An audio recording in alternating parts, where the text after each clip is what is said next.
So I've done a lot of trig on the channel, but I've not done any double angle formulas. So we've got this and we need to now prove this identity. The difference in this situation is obviously we have an A plus B inside here instead of just A or B. So let's first recap on our identities. So sine A plus B equals sine A cos B plus cos A sine B, and then obviously for our cosine of A plus B, we can do cos A cos B minus sine A sine B.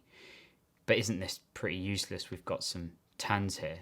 So we also know that tan A plus B is sine A plus B over cos A plus B.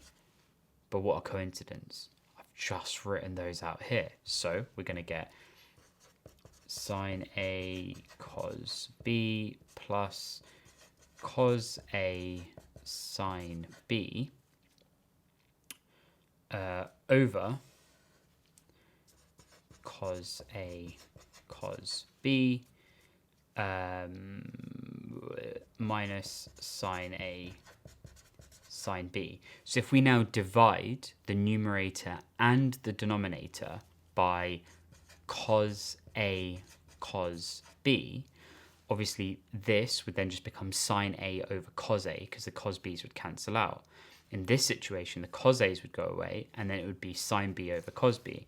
So let's now just write divide here.